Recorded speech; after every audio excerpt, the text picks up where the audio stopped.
This is the Northern Ireland Assembly Committee Room 30.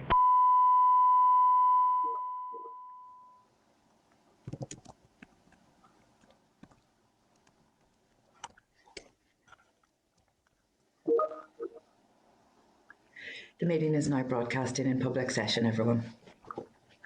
Thank you, Evelyn, and welcome to this meeting of the Education Committee, everyone. Agenda item 1 is apologies. Can I ask members if you're aware of any apologies? Okay, agenda item 2 is flexible school starting age oral briefing from the Minister of Education.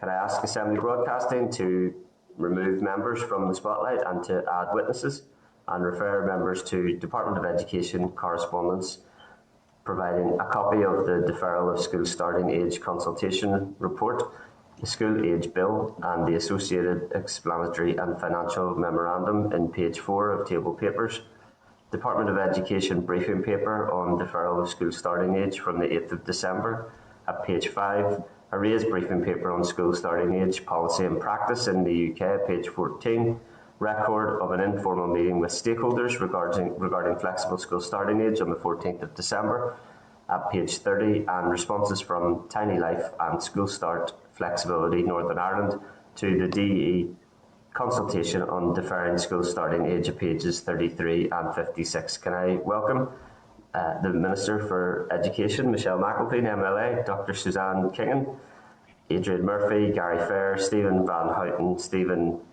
Cray, and advise the witnesses that we'll give you up to 10 minutes to make an opening statement, followed by questions from the members, which can be answered across the panel. You're all very welcome. Thank you.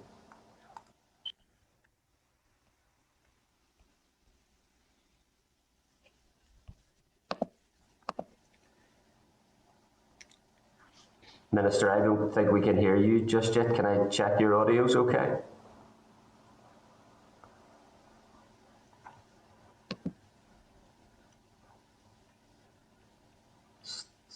Still no audio.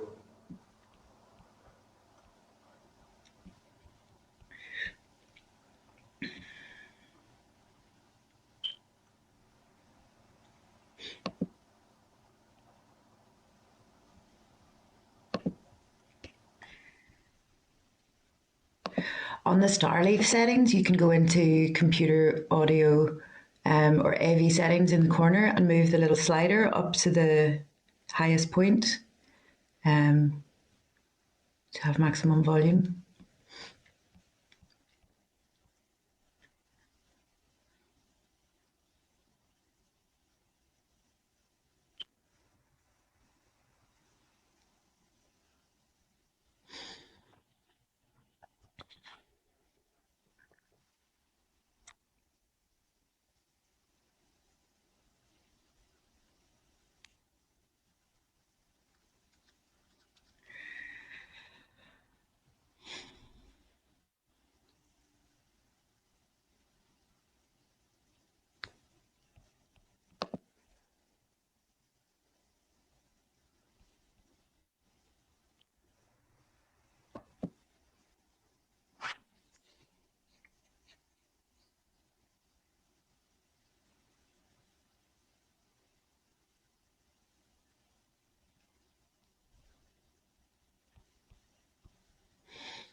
Suzanne, they've left you by yourself.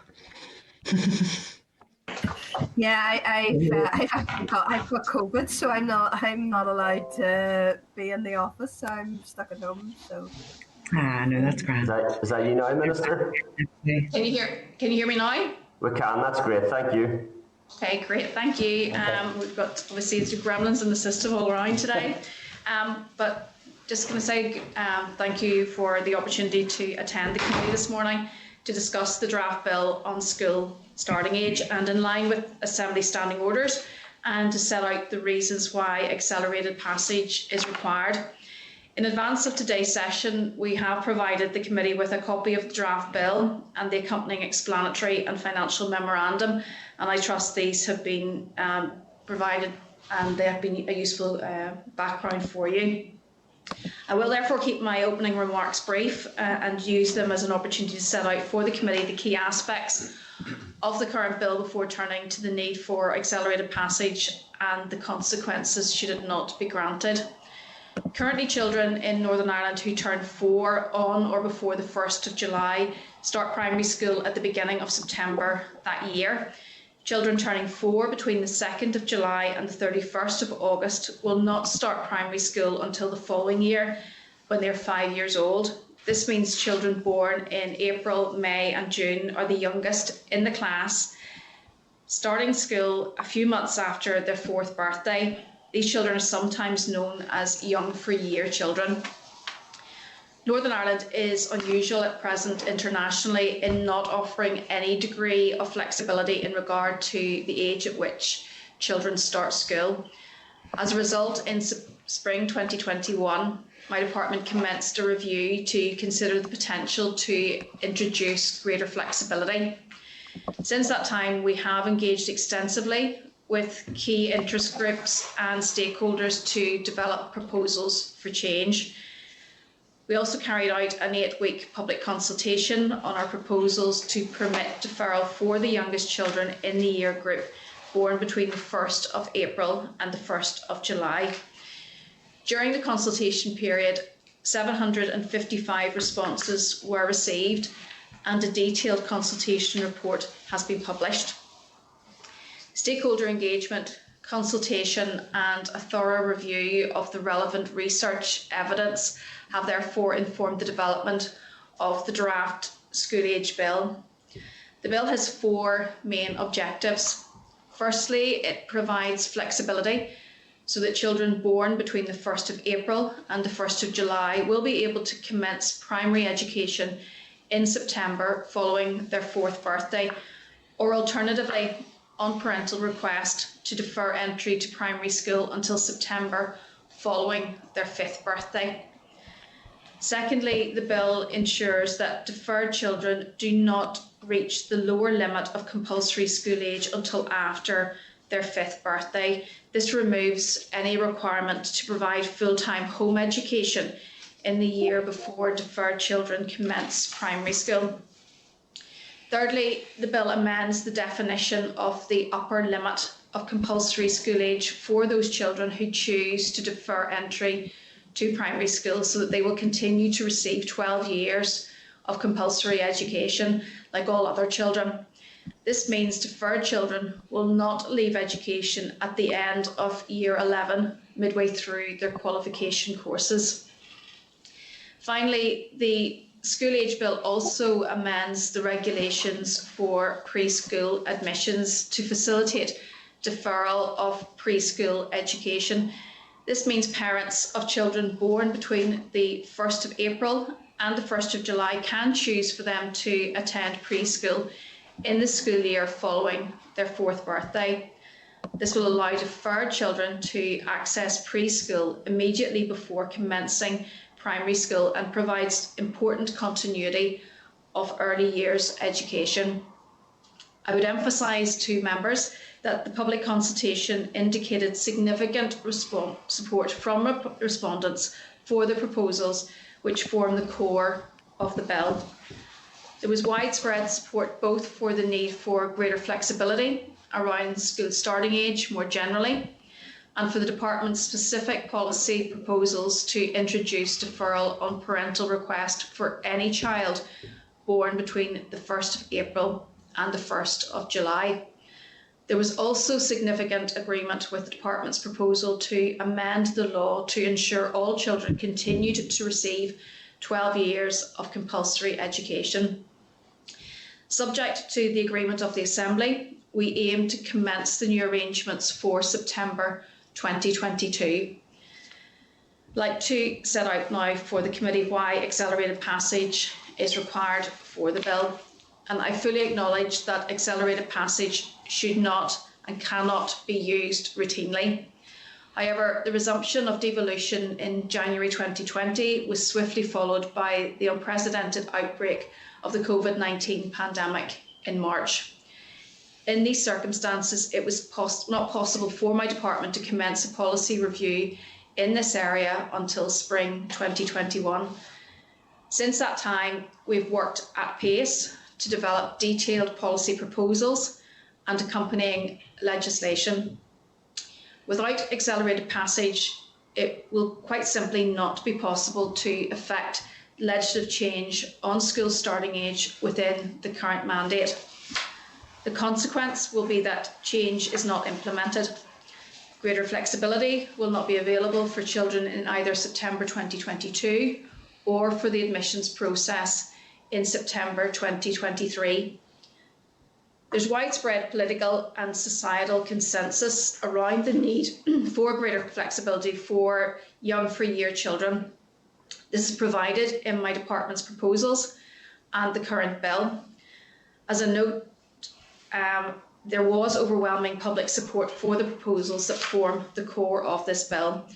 93% of respondents to our recent public consultation strongly agreed that there should be more flexibility within the Northern Ireland education system for some children to defer school starting age.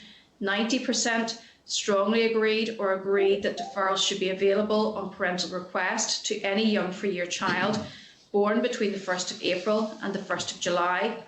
75% strongly agreed that in most cases, application for deferral should be made at the usual time of applying for preschool.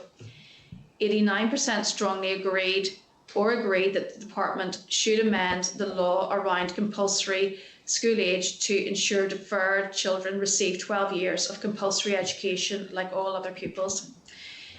In conclusion, in regard to school starting age, my department has worked in conjunction with stakeholders to bring forward practical, workable proposals which we believe can bring real benefits for children and their families. The committee has previously given assurances around the granting of accelerated passage on this important issue.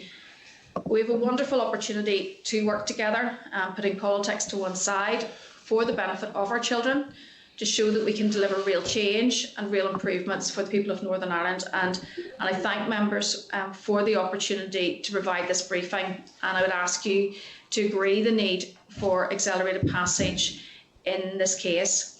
And I also understand that the committee may want to raise issues relating to the education budget today. And I have officials with me from the Finance Directorate who are happy to answer questions.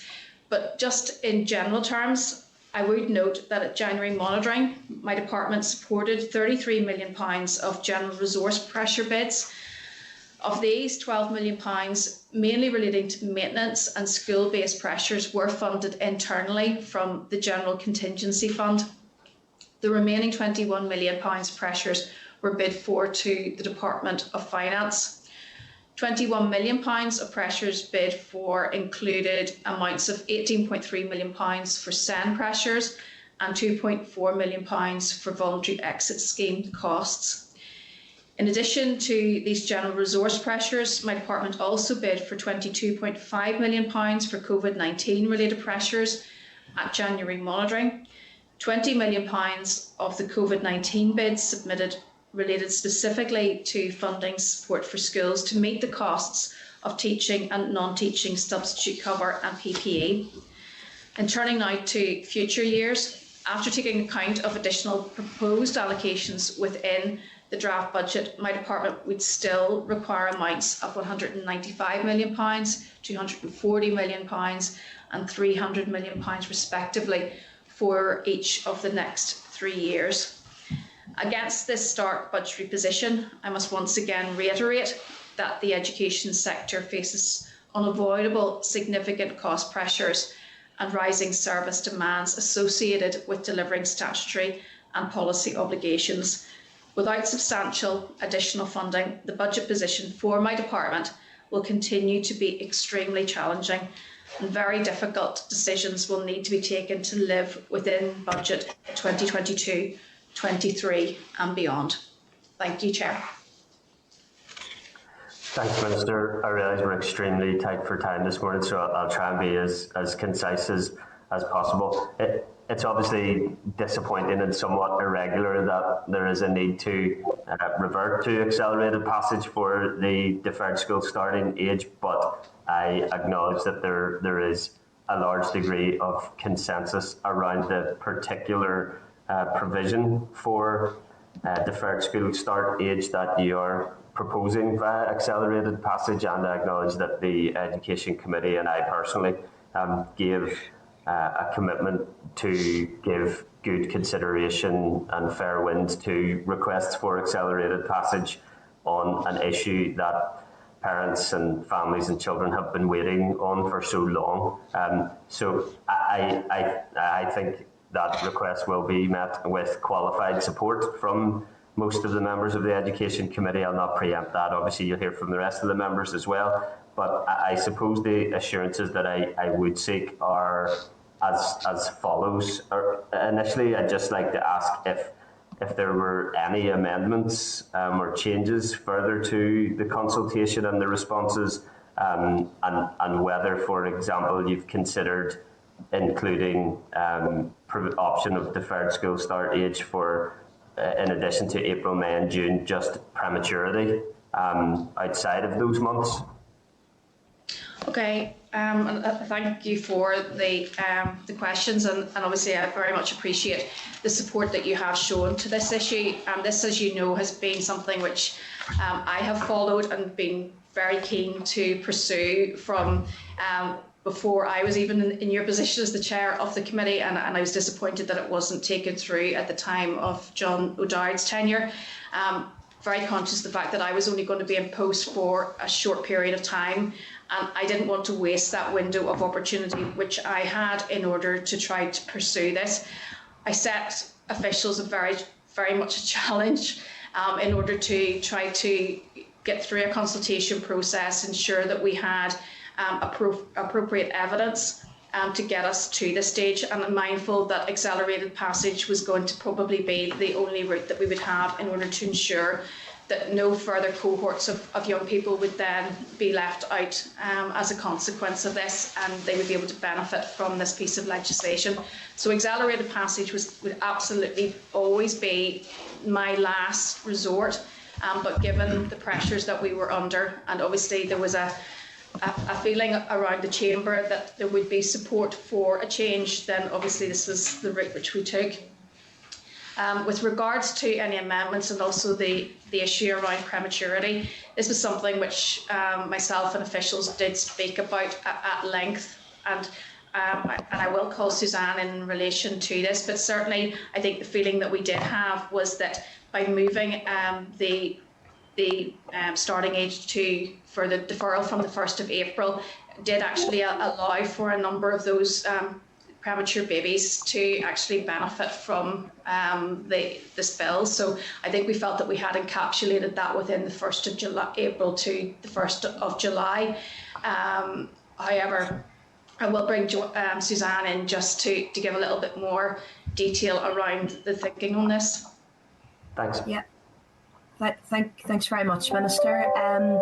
Just in regard, Chair, to your wider question about were there changes after the consultation, yes, there's one very important change that I would draw the committee's attention to. Quite a number of respondents had raised the issue of our proposal to prohibit children holding a second year of preschool, and we have now amended our proposal so that will not be the case.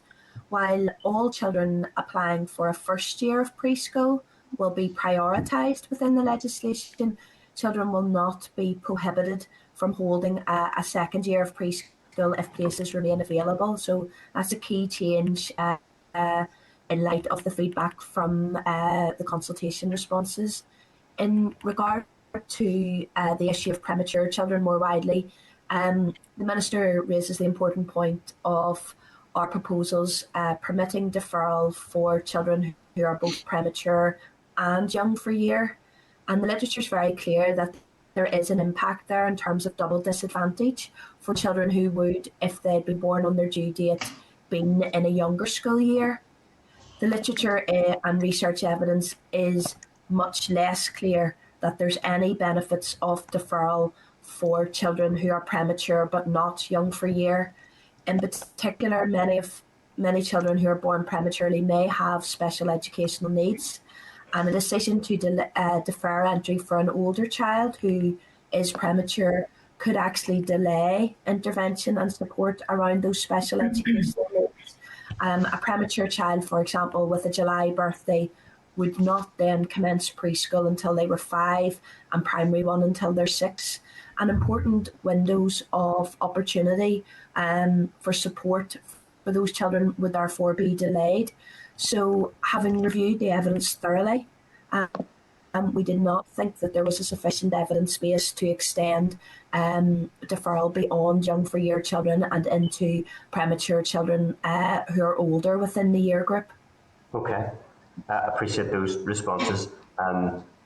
I mean this with total respect, but I think our questions and answers are going to have to be as concise as possible this morning, given the time that we have, but I really appreciate those responses. Thank you. My final questions in relation to this, Minister, are there any safeguards or support for parents and families around the decision-making process? And also, I think it would enhance the committee members and MLA support for this legislation if indeed there was an explicit commitment for a review of the legislation within a specific period of time, 1 year, etc.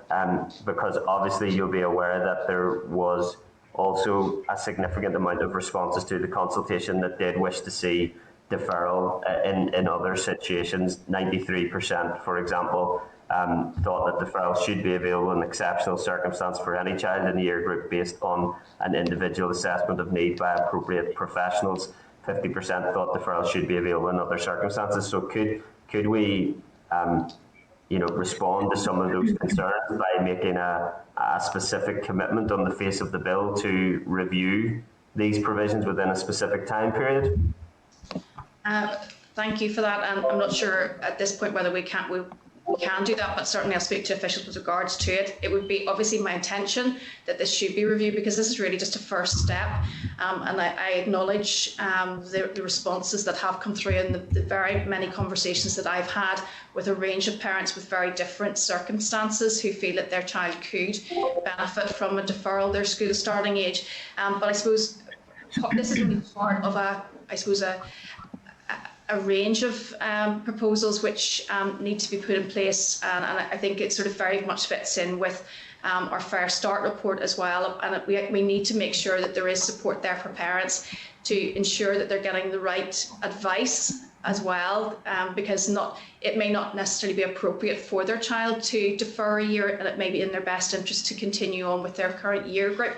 So there does require to be quite considerable support package be put in place, and guidance that will sit alongside that, and we'll certainly be working with officials in order to supply that. Thanks for that. Final question, Minister. We don't have a huge amount of time, but why is your department in such financial crisis? Well, there's clearly, as you will understand, there are massive pressures, and there has been historic pressures on my department, and these have accumulated over a number of years. We've now got into the stage now where we're facing a cut in our sort of in every aspect of our department's duties. You will appreciate from the various monitoring rounds that you've had scrutiny on that it's never been easy for the department, that we have had to bid through monitoring rounds for very basic statutory provisions which are expected of my department. If you're content, I'll bring Gary in very quickly just to give a summary of some of those pressures. Yeah, if you want to keep it brief, Gary, I know we'll return to officials once Minister's gone and need to bring other members in as well. Thanks. Yeah. Well, as the Minister has said, and as we have kept the committee briefed over time, there have been pressures building up over the years. And obviously it's helpful, as we said the last time, that a 3-year budget is being proposed this time. At least that will enable some planning, good or bad. We did benefit to some extent, and I can go into more detail once the Minister has left. We did benefit to some extent, maybe more so than some other departments, in that whilst a cut of 2% was imposed, we did get some additional resource. The problem is it's insufficient moving forward both to stand still and to take some of the new things forward. So I'll go into more detail later on. Okay, thanks, Gary. Thank you, Minister. Can I bring in Deputy Chairperson Pat Sheehan, MLA, please? Thanks. Thanks, Chair, and thank you, Minister, for coming in this morning. Like yourself, I've been very supportive of this type of move for quite a number of years now and have been lobbied extensively on it. So I welcome this with all the caveats that Chris has mentioned, and of course the reservations around accelerated passage. But I accept if we're going to get it through in this mandate, accelerated passage is going to be required. So just a couple of quick questions on this, Minister. In terms of the work that the department did around this issue and the research and evidence gathering, was there any suggestion of having a closer look at when children would begin their formal education in line with other European countries? Thanks. And thank you for your question. And obviously, I share the reservations that you've expressed in relation to accelerated passage. There's been quite a considerable amount of work done, as you'll understand, on this for several years, and I suppose it has been sort of gathering evidence. From my perspective, I was very keen that we actually did something in order to move this on, and I appreciate that there's probably a debate that probably could be had around school starting age generally. I suppose maybe even from a broader European perspective, but I suppose at this point we felt that rather than, I suppose, looking at the system in its entirety, that in order to make sort of an immediate change, that this was probably the easiest way to do that in order to try to affect change quickly. Happy to bring Suzanne on, who's been obviously involved in some of the research. Thanks very much, Minister. Yes, as the Minister says, our focus was very much in terms of how do we permit flexibility within the current legislative framework of when children start school.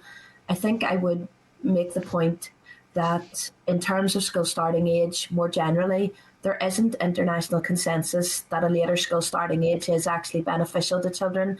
Indeed, the evidence on that is quite mixed. What is much more important is what children are doing in the early years, and that there's a focus on play, high quality play, because all the evidence suggests that if that is in place up to children who are age 6 or 7, that is the firm foundation for them to go on to succeed in learning. And through our foundation stage curriculum, which is a play-based curriculum, we have that in place in Northern Ireland, and I think that's very important, and that we don't lose sight of that the foundation stage is very much about age and stage appropriate play, about opportunities, for example, increasingly for outdoor play for children. So what is much more important, I think, in terms of the evidence is not when children start kindergarten or primary school, but the type of learning they undertake when they're there. Okay, thanks for that. And does the department have any idea of how many children will be affected by this new legislation? Yeah, I mean, I can give out some information on that. At the minimum, we think this could be in the region of 300 to 400 children who choose to do that, given the indications we've had from stakeholders. In Scotland, a similar policy applies to the same group, and they have about 50% of the children born in the equivalent April, May and June who choose to defer. It will be dependent on parental choice. So that could be upwards of 2,000 to 2,500 children. Okay, thanks for that. And just finally, a couple of quick questions around finance. Can I get an update on the status of the holiday hunger support funding? Yep. Yes. Well, as part of the allocation that is included in the draft budget for our department, we have been allocated 22 million for holiday hunger moving forward. Did have to give up some in year just as a result of the demand for the grants being less than anticipated, but it's still factored in moving forward. But obviously and it's ring fence, so it's not something that can just be lost in among our allocation. When does that run out, Gary? When does the funding end? Well, at this stage, it's factored in certainly for next year. For the next 3 years. For the next 3 years, we have a ring-fenced amount factored in. Okay. Now, it'll probably need to be kept under review because it's actually for a lesser amount than what we had bid for. But again, it's based on demand, and this year the demand was less than anticipated, so we can keep that under review moving forward. But at least it is factored in as a ring-fenced budget for the next 3 years. Okay, thanks for that. And finally, did the department surrender any funding to the Department of Finance? We did have to surrender some. Well, there was 34.5 million was surrendered. Now that is linked specifically to the build-up of surpluses by schools, which they're entitled to do, as was agreed in a previous year by the executive. So basically, it's deemed to be a reduced requirement, which contributes to the overall Northern Ireland reduced requirement this year, but it is actually banked for future drawdown by schools. That's part of a preset agreement. There were also about 7 million, from memory, was surrendered as well, relating to ring-fenced COVID funding, which we had no choice but to surrender because each of those earmarked funds have to be carefully monitored. Now, and we also bid for additional, as the Minister pointed out, we bid for an additional 22 million odd for COVID, for other COVID-related pressures. But just to be clear, you're talking about over 40 million has been surrendered to the Finance Department? That's right. I can go into more detail later on if you wish. I would like that. Thanks, Gary. Yeah, glad to bring you back in on that, Pat, in our next briefing. And members, if I could just remind you, I think we have the Minister is bound but to have only another 15 minutes. Of obviously a fair few members to get through, so I would suggest that you focus your questions on questions for the Minister. Detailed finance questions are held to the next briefing with Gary in his position as Finance Director for the Department of Education. And can I bring in Robin Newton, MLA, please? Thanks. Probably about 3 minutes per member max. Thanks. Thank you, Chair, and thank you to the Minister and her staff for being with us today. I agree with the sort of comments around accelerated passage. This is a very short bill, and I feel fairly certain the level of support in the Assembly for such an initiative will be at a very high level. I have to say, having been lobbied by those who were promoting the initiative, they are infectious in terms of their enthusiasm for it. But Minister, maybe I could ask just a few short questions. In terms of the Deputy Chair asked about the number of children that it may be affected, but it is likely, isn't it, that as the skills of our medical staff and technology advance, that there's going to be a growth in this area over the coming years. And can I ask, in terms of if a parent feels that their child is equipped to go straight into P1 at a stage when they would be within the legislation saying they can that they can take an extra year, can the parent allow the child to go? And then what's the implications for special needs children in this legislation? And then will we require additional funding to support the early years, additional investment in early years as this piece of legislation runs through? Thank you, Chair, and thank you, Minister. Thanks, Robin, and then I'll move to Robbie after that. Thanks, Robin. Thanks, Minister. Okay, thank you. I suppose just in relation to there will always be a choice. This is just allowing flexibility. So the school starting age still remains unchanged for children born 2nd of July on the 31st of March. So there is an opportunity there for if a parent feels that their child is ready to go to school, that they can still go with their year group. So that hasn't changed at all. What it does do is, as I say, allows for flexibility. I suppose with regards to SEND children, again, this should be very much part of the advice and the guidance that is supplied, and that we'll be working with various stakeholders as well in order to ensure that where a child probably does identify it as having a special educational need, that they may be encouraged to come into the system to get the support that they need at that particular time. Certainly Suzanne may want to elaborate on that, because it's something that we did have a concern about. Yeah, thank you, Minister. Yeah, just to say, obviously, even under current legislation, when a child is in the system and is in primary school, they can obviously repeat a year if the parent and the school are in agreement with that. I have to emphasise it's not considered an effective educational intervention, but that option is there within the current legal framework. As the Minister says, there is the option for deferral, but we would hope that the majority of children who are born between the 1st of April and the 1st of July will continue to start preschool at age 3 and primary school at age 4. In regard to children with special educational needs, all the evidence we have says that early intervention, early support. Okay, thanks for that. I will have to keep this moving. It's vitally important. So again, keep us moving here. Thanks for those answers and the question. Can I bring in Robbie, and then it'll be Justin McNulty after Robbie. Thanks, Robbie. Thank you, Chair, and thank you, Minister. Minister, genuinely, thanks for prioritising this. I know you've had a tight time schedule since you came on, so obviously you've seen this as an important issue, and as the Chair's already said, I'm sure in terms of the need to do something that I'm sure we'll go for accelerated passage, but I'm with the Chair with regard to the scope of the bill and the potential safeguards that we can maybe get, that there will be a review, because there's a couple of things that are jumping out at me that would concern me. There is the terminology which hasn't been accepted at this stage, which would be a corrected school age. And I have spent quite a bit of time, as I know the Chair has, and other MLAs with Tiny Life over these past few years, particularly in regard to premature babies. And I know that Suzanne has said here, and you've said, Minister, that where there are issues like potentially SEN, that parents can access those in schools, but we know historically that hasn't been the case.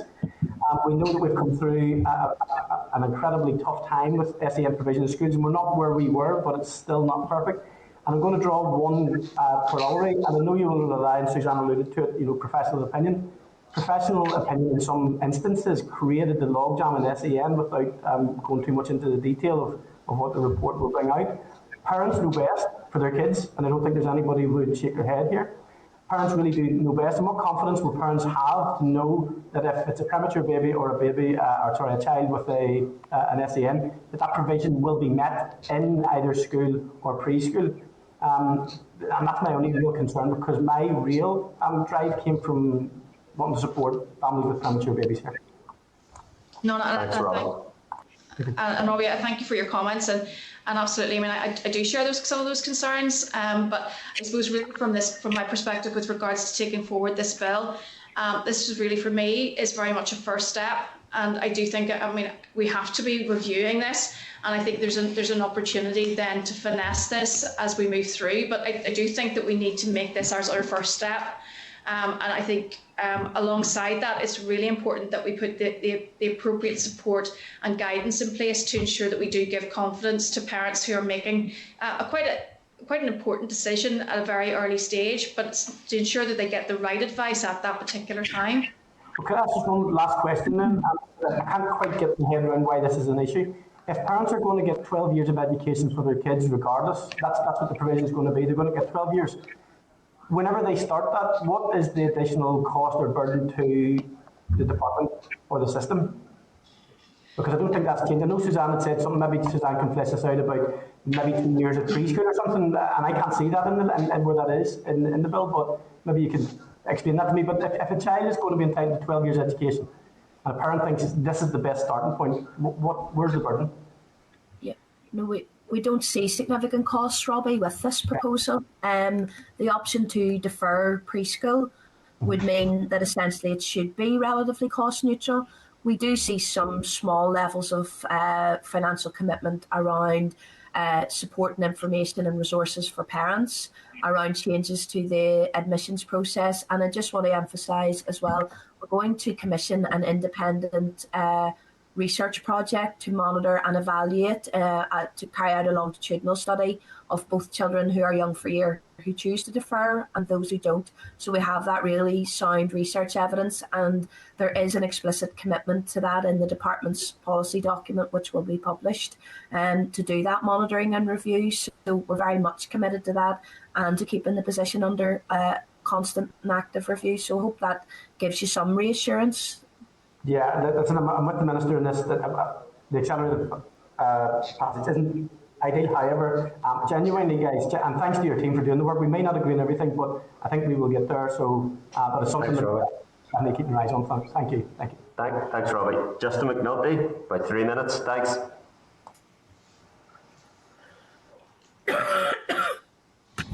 Justin, I think you need to unmute your device. Apologies. Thanks.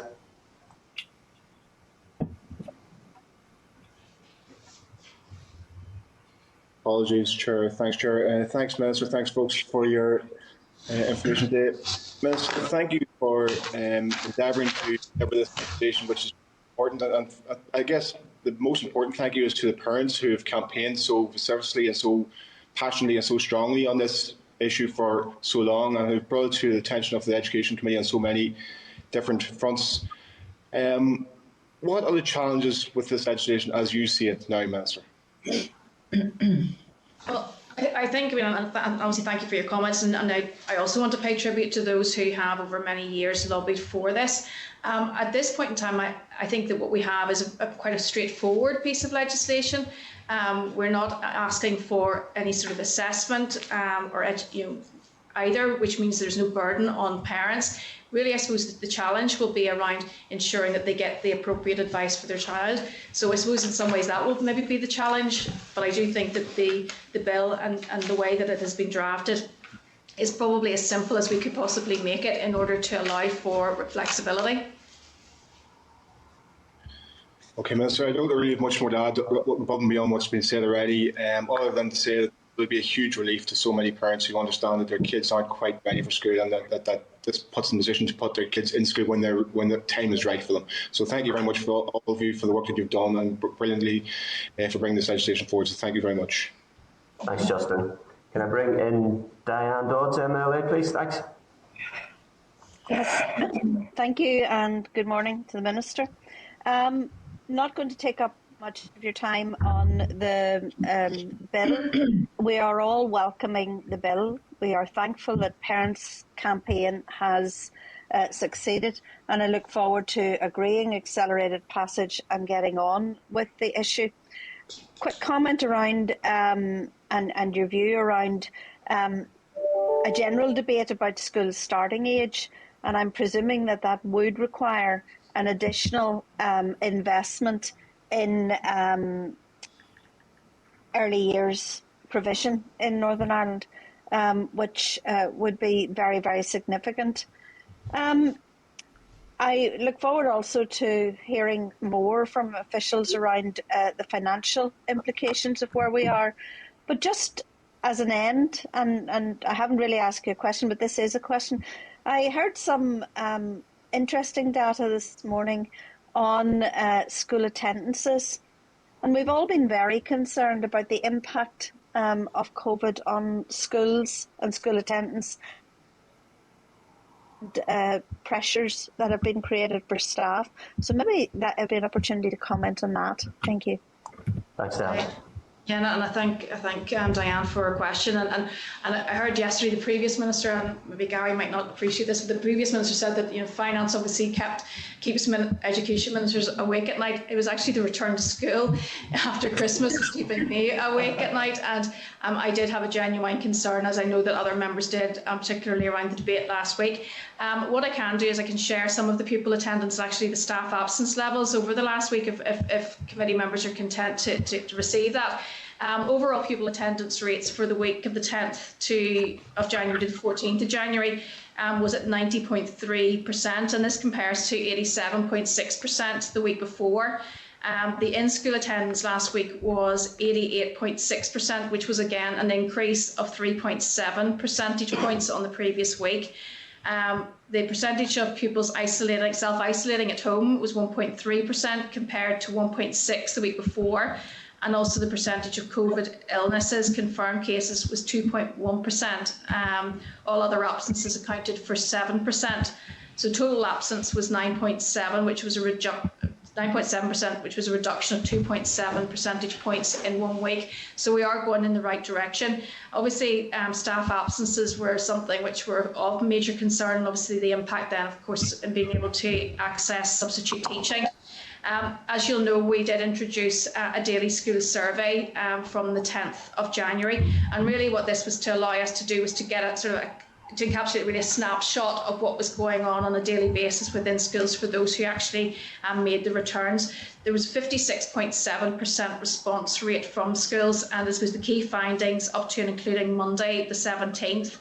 Of those who responded to the survey. The average level of teacher absenteeism due to COVID across all schools from the 10th to 17th of January was 6.5%. The average level of classroom assistant absenteeism due to COVID across all schools in the same date was 9%. And the average proportion of teacher absences filled by substitute teachers or covered by existing school staff across all schools was 64.5%. So while there is still quite a sizable number of teachers absent, it is actually going in the right direction, and which is obviously of comfort to all of us who want to ensure that our children are able to remain in class and obviously then be able to go on with their qualifications. So happy to report that while there's still an issue, it's maybe not just as difficult as we thought that it was going to be. Thanks, Dan. Chair, could I just come in there to say, I mean, it is really interesting, and I want to put this on record, and I'm sure you would agree with me, as would all members of the committee, and we do want to acknowledge the really hard work and dedication of school leaders, school teachers, all of those in youth services who have worked so very hard to make sure that our children remain at face-to-face learning, which we all know is the best place for children. Thank you.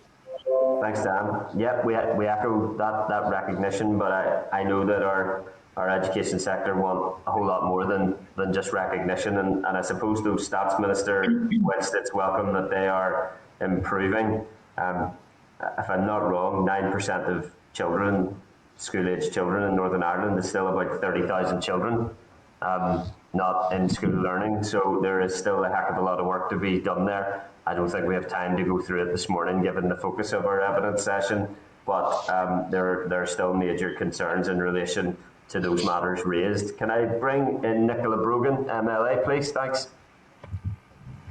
Thanks, Chair, and good morning, Minister and officials. Thanks very much for attending here this morning. I too welcome this legislation along with other members.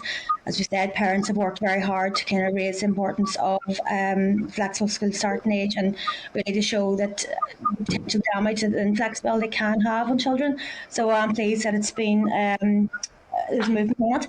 I have two very quick questions. One, I think there's already been touched upon. But maybe you can confirm that if this legislation is passed, before the end of the mandate, will it extend then to children who are due to start primary school in September 2022? And I suppose I agree with the decision that the decision to defer school place should be made before prior to preschool placements. But is there any flexibility for parents who kind of change their mind if they maybe send their school to or the child to a preschool place and then think actually they're not ready for this year? Is there flexibility in that case? Yes, just to confirm, there is flexibility within all of that. Perfect, thank you. And my first question then about the children due to start school in September this year, will this legislation work for them, be extended for them? Yes, it's due to commence for September 2022. Just that's to give some comfort. Perfect. That's great, that's all I wanted to ask. Thanks very much, Minister. Thanks, Chair. Thanks, Nicola. Harry Harvey, MLA. Okay, thank you very much, Chair, and good morning, Bangor Rathgale, and good morning, Minister. Good to see you all again. My query and question would be the 12 years of compulsory education. I'm just a wee bit concerned about what if when reaching, say, 17 years old, and a person would feel like either they're ready for work or that they're wanting to start work. Would this ever be permitted? I'm just thinking of, a 17-year-old maybe wanting to start an apprenticeship or something like that. How would it complicate things then? Or is that 12 years set in stone? Or would it ever be negotiable, or has that been considered? Thank you. Suzanne, do you want to take that? Yeah, thank you, Minister. Thanks for the question, Harry. It's the issue is more about if you think about the stage that the child would be at.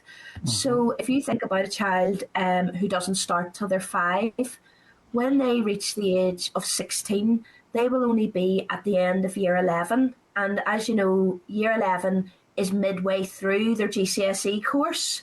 So we wouldn't want any child to be leaving school at that point when they're halfway through either their GCSE or whatever other vocational qualification they may be taking, because indeed they'll need those qualifications to progress to an apprenticeship. So the situation would be we would want them to stay into year 12, take their exams that summer, and they will only be turning 17, the deferred children, in the April, May and June of their year 12, and be leaving school at that point. It won't be them if they wanted to leave school, and of course they may wish to stay at school and continue their studies at school. But what it's about is we don't want our children leaving before they've time to take those important exams and qualifications, because that's not, I don't think, in any child's interest. But they will still have that flexibility then to leave once they turn 17, if that's the route they want to take into employment or training. Yep, that's a perfectly good answer. Yep, I understand. Thank you very much for that. And that's grand. Thank you, Chair. Thank you, Minister. Thanks, Harry. Minister, I understand you're out of time there. I presume you'll be engaging closely with the education sector with regards to practical outworkings of the provisions of the bill? Yes, we will. Yeah, and can I just check one clarification question? Will 2 years of preschool be funded as a result of the bill, or will it be only 1 year for preschool?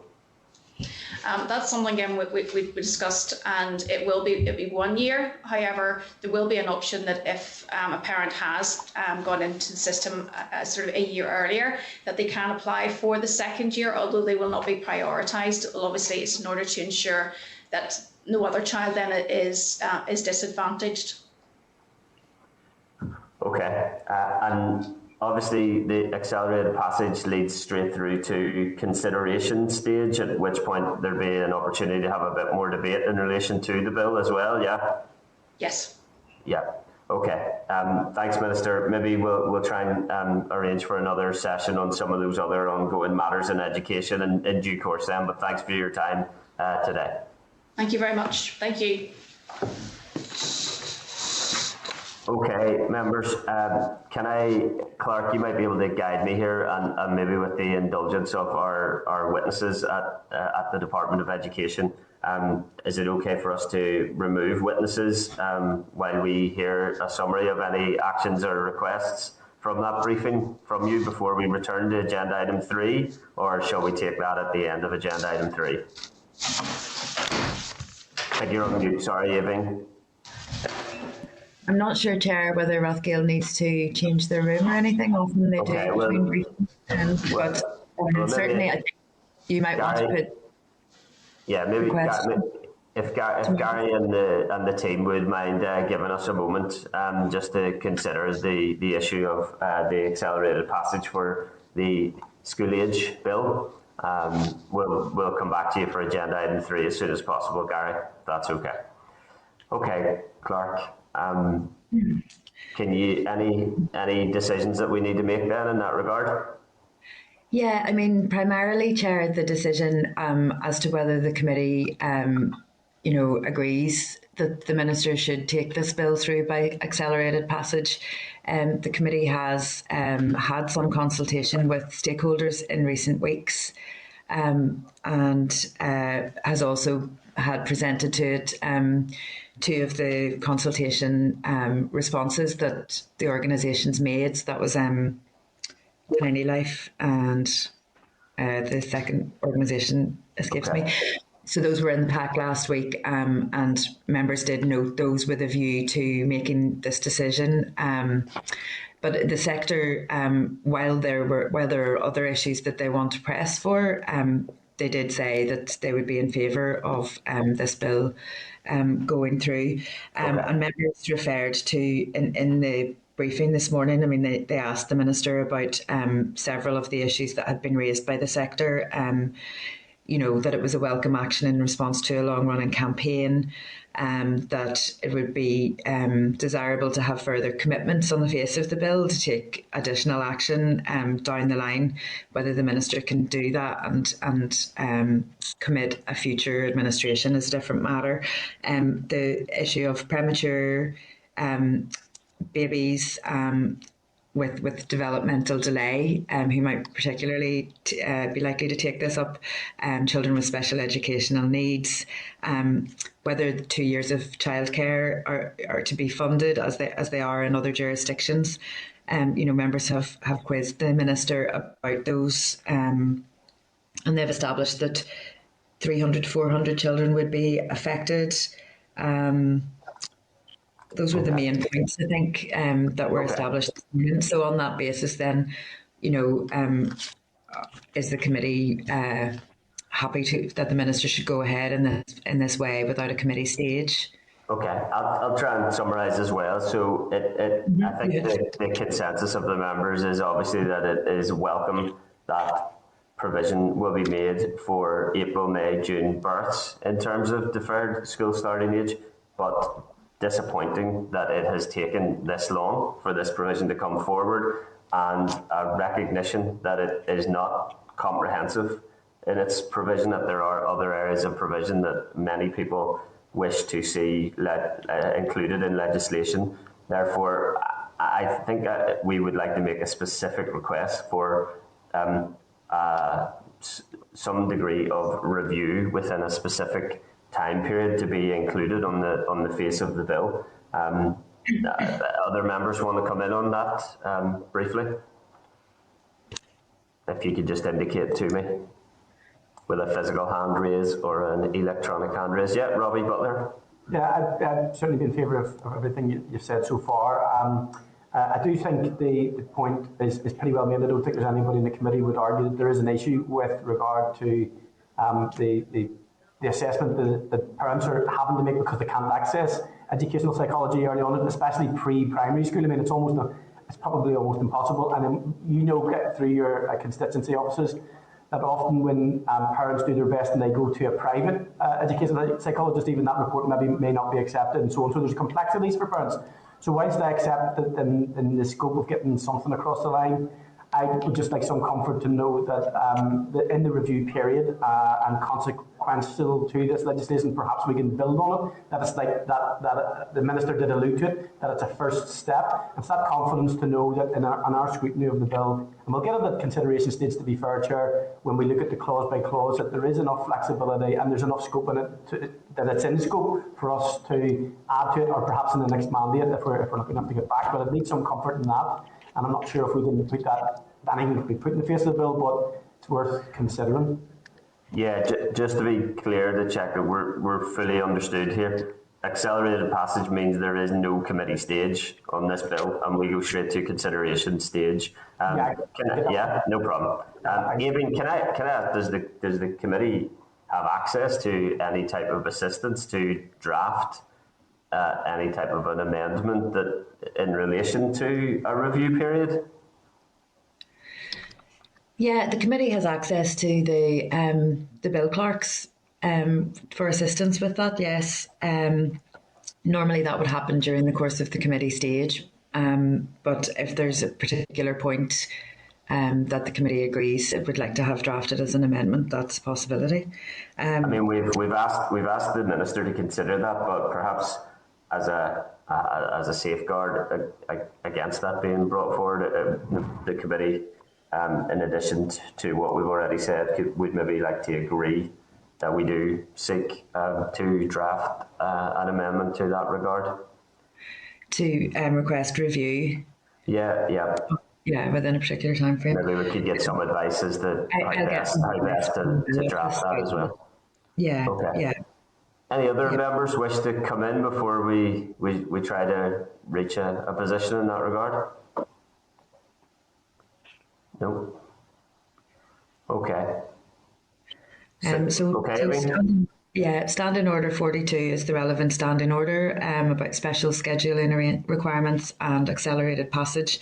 Members have looked at this before. So the Minister has pre-introduction come along and given the reasons why she would like to proceed by accelerated passage. And then before second stage, she will go to the House to move a motion that the bill should proceed under accelerated passage procedure, and that will require cross-community support. So there'll be an opportunity for members to speak at that stage as well, and the second stage would normally follow immediately from the accelerated passage motion. Okay. Yep. A very, very qualified support for that, even given that this is not routine. I think it should be noted that the bill wouldn't be passing without accelerated passage, and that will involve support of all the parties. And I think for that reason as well, though, it would be good for us to work up a provisional amendment in relation to review, as the same length of time that has taken this modest provision can't be taken again on some of the other considerations. Okay. Yes, Chair. Members agreed with that approach then? Agreed? Okay. Thank you. Okay, members, then we move to agenda item 3, which is the January Monitoring and Budget 2022-25 oral briefing from the Department of Education. Can I ask broadcasting to remove members from the spotlight and add witnesses, and refer members to correspondence from the Department of Education at page 83, and a briefing paper from the committee clerk at page 40 of table papers. Can I welcome again Gary Fair, Finance Director at the Department of Education, Stephen Van Houten, Head of Budgeting Team, Stephen Cray, Head of Investment Infrastructure Team, and advise witnesses that we can give you up to 10 minutes to make an opening statement, followed by questions from the members. Thanks, Gary. Thanks very much, Chair. Can I just check you can hear me okay, as always? I can, yes, thank you. Yeah, I moved the mic slightly there just so you can hear us all. Thanks. So I'll just, particularly in light of some of the earlier questions, I'm just going to, as you've suggested, give an introductory statement here that will maybe provide some clarity. We obviously provided a fairly detailed brief with a lot of the detail, and we're happy to take any questions. So as the Minister previously outlined, at January monitoring, the Department supported 33 million of general resource pressures. Of these, almost 12 million, mainly relating to school maintenance and schools pressures, were funded internally from allocations from the General Contingency Fund, still held with that, out of our budget. The remaining 20.9 million of pressures were bid for to the Department of Finance. The 20.9 million of pressures which were bid for consisted of 18.3 for SEN pressures, arising from SEN and mainstream schools, special schools, pupil support and SEN transport pressures, and 2.4 million for voluntary exit scheme costs. In addition to these general pressures, the Department also required funding of 22.5 million for COVID-19 related pressures at January monitoring, all of which were bid for to DOA. 20 million of the 22.5 million of COVID bids submitted related specifically to funding support for schools in meeting the costs of teaching and non-teaching substitute cover and PPE. In addition to bids submitted, the Department has requested full flexibility across COVID budgets, as we did in last year, for the remainder of the year, with the exception of the amount specifically allocated for holiday hunger. This will ensure optimal utilisation of the COVID-19 funding allocated for education and will enable the Department to respond to any emerging pressures between now and the year end as flexibly as possible. As I referred to earlier, the Department returned almost 6.7 million of ring-fenced funds to the Department of Finance at January monitoring, most of which related to COVID-19 initiatives, where we had no choice but to surrender those amounts because they were ring-fenced. Of this total, 3 million relates to COVID-19 school holiday food grant payments, the holiday hunger. This funding was returned as increases in unemployment and subsequent increases in entitlement to free school meals have been less than anticipated, to some extent as a result of the continuation of the furlough scheme. School surpluses I referred to earlier. The Education Authority has banked school surpluses of 34.5 million for the Department of Finance as part of January monitoring for future drawdown by schools as required in future years. As I mentioned, this is something that was agreed by a previous executive many years ago, and it has been honoured that the schools can draw down these amounts, the department can draw down on behalf of schools throughout the year.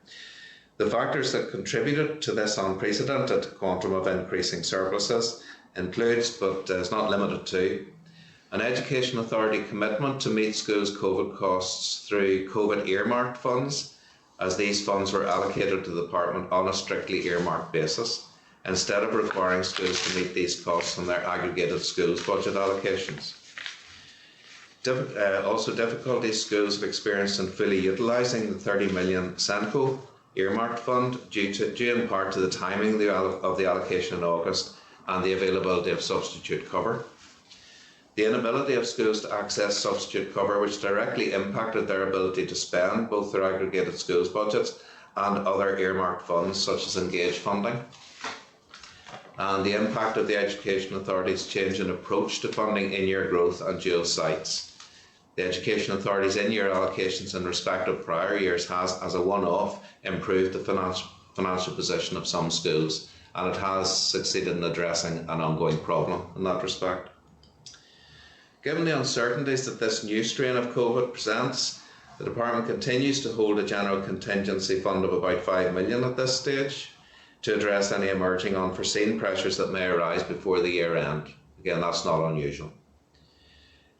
In the interests of our children and young people who have already suffered considerably as a result of COVID-19, the Department is keen to keep schools open and safe, as the Minister has expressed on many occasions. However, should school closures be required, there will be additional inescapable education funding requirements, including but not limited to the following estimated pressures. Payments in lieu of free school meals, roughly 1.4 million per week for 12 weeks. Childcare sustainability funding, around 12 million for the 3-month period based on last year's experience. And substitute teachers hardship fund of about 2.5 million. So consideration is currently being given to any additional funding requirements associated with both childcare sustainability and temporary closure schemes in the remaining months of this year. So those issues have been drawn to the attention of the Department of Finance, but obviously the situation hasn't arisen as yet, but we've at least highlighted that those might be some costs that could be incurred. Just to mention as well, the financial position which the Department reported January 1 takes account of the estimated impact of increasing energy prices. That said, the Department recognises the concerns expressed by school leaders, and I can assure the committee that we will keep this situation under review as we progress through the winter months, with a view to ensuring that school-based energy pressures are met. Then in terms of future years, while the Department welcomes the additional funding allocation and the draft budget, it would be remiss of us as officials not to point out that the proposed additional funding allocation is wholly insufficient to address the significant pressures facing the education sector. Even after additional proposed allocations, DE requires, as the Minister pointed out, 195 million next year, 240 million and 300 million respectively for the next 3 years. As Finance Director, I must again reiterate that the education sector faces unavoidable significant cost pressures and rising service demands associated with delivering statutory and policy obligations.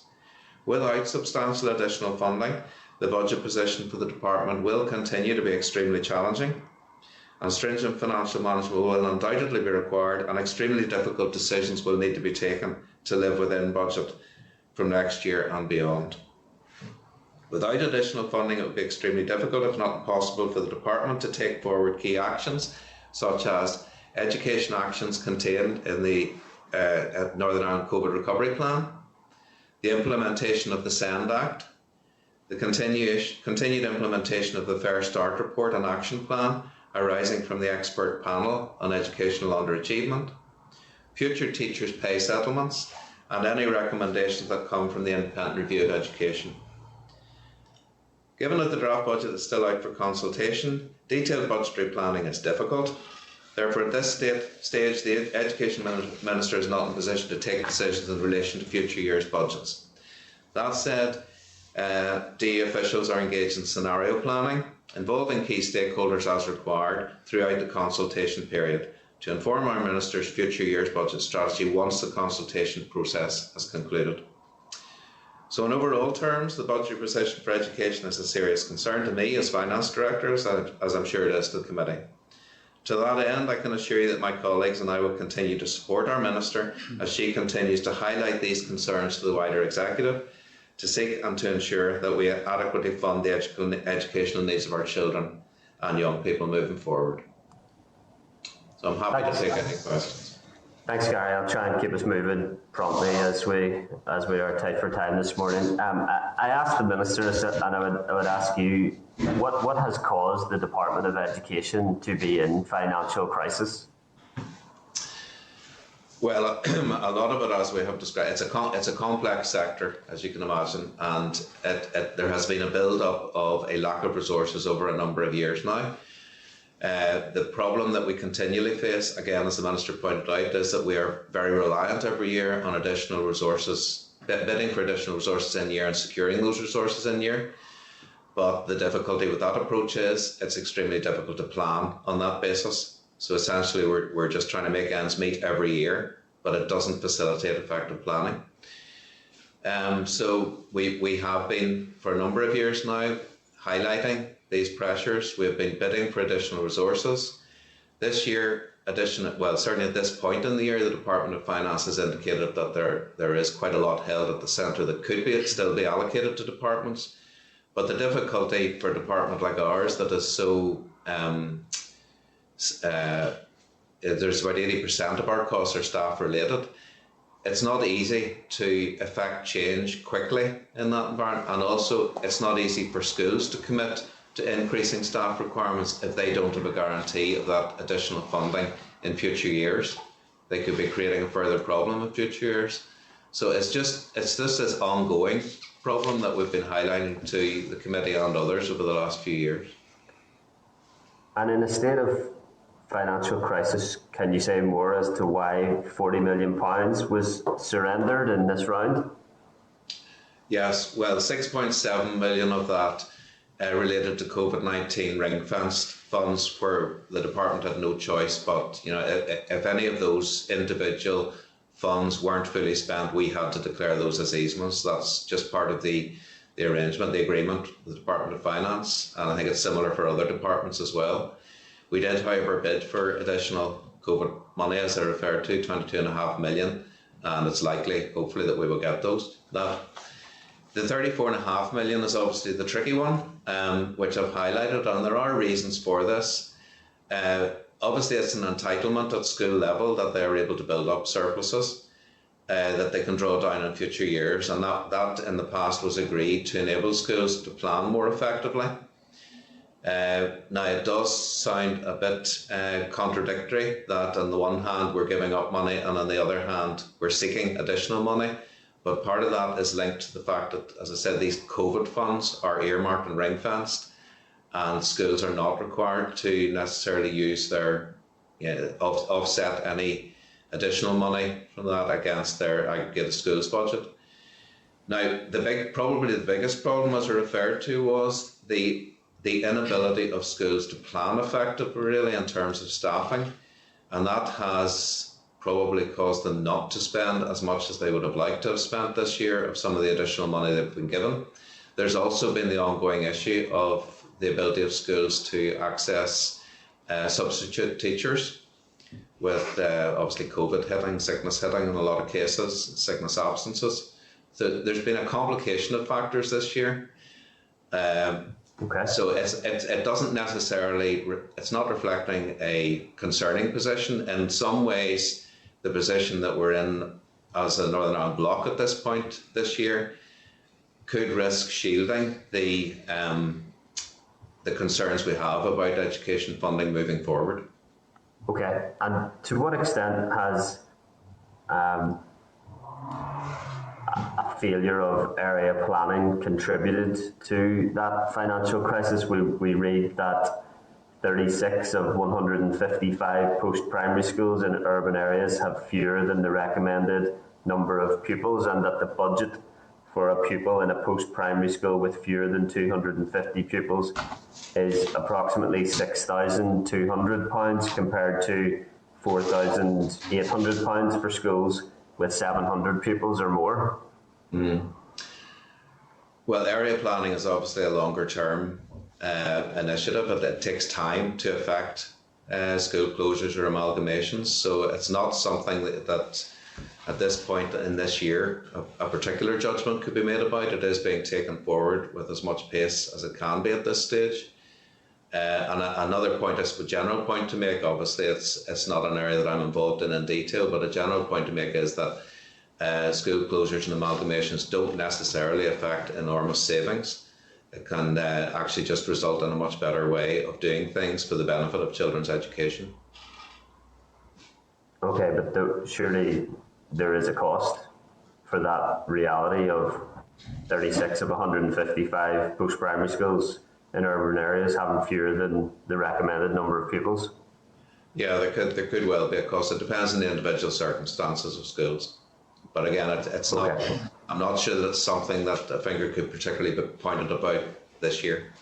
Okay, and why has the department made no bid specifically for ventilation, mechanical ventilation or air filtration or other types of ventilation mechanisms, given its importance to limiting the impact of the airborne coronavirus? I'll just pass over to Stephen Craig. Chair, yes, the department didn't propose any bids for air filtration or ventilation in its monitoring round, principally for two reasons. You'll be well versed in the measures already in place from previous briefings. It is considered from working with colleagues in the Education Authority that these measures are operating effectively. In order to make a bid, we need to make sure that we've clearly determined the need and the right solution. All guidance, both scientific, SAGE, etc., would indicate that there is still work to be done in that regard, that it is inconclusive. They still state that natural ventilation is the best approach, and that is the basis of most of the mitigations that are being taken forward across the schools estate. And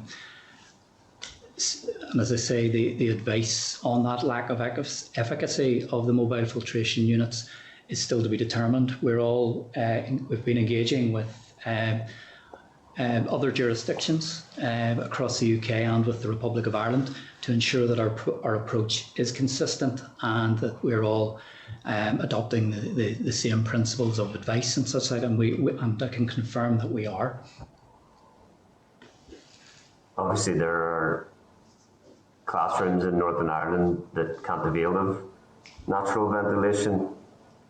What do you say to teachers and pupils that are in those types of accommodation at this moment in time, who will hear that you've made no bid to aid their ventilation? We have been advised that the Education Authority is homing in on those particular schools and doing what they can, working with the schools to try and resolve immediate issues. I think, as Stephen has pointed out, there is a risk in this that public money could be used ineffectively if the evidence isn't there that these air filtration systems aren't the most effective way. So in terms of any urgent needs at school level, the Education Authority is taking that on board and is working with those schools.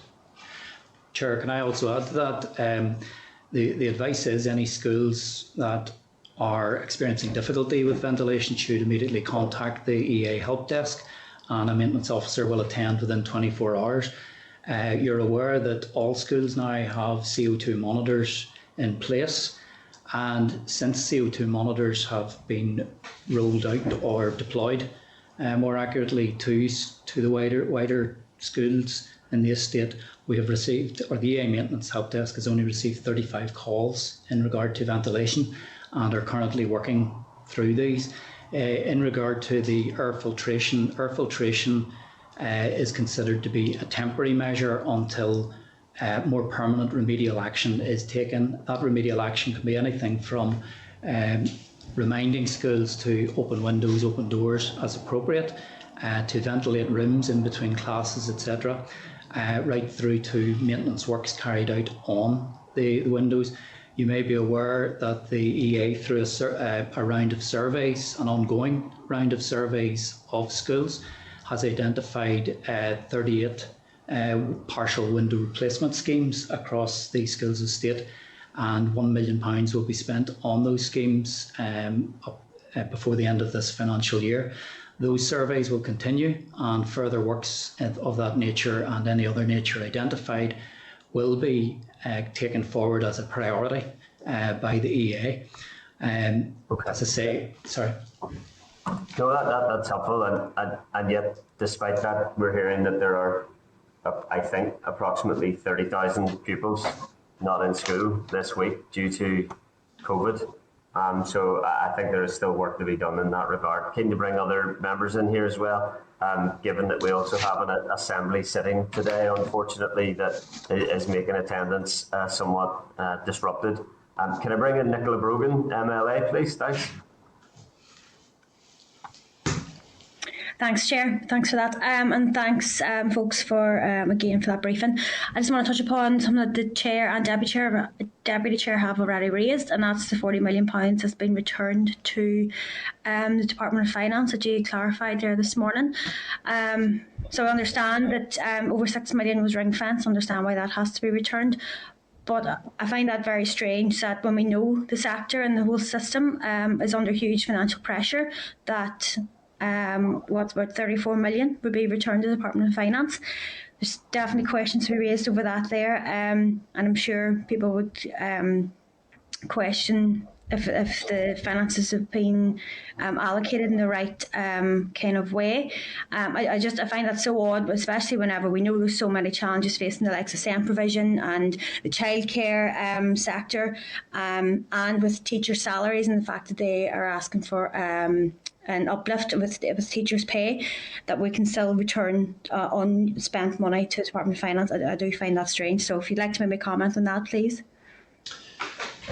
Yes, and I understand your concern.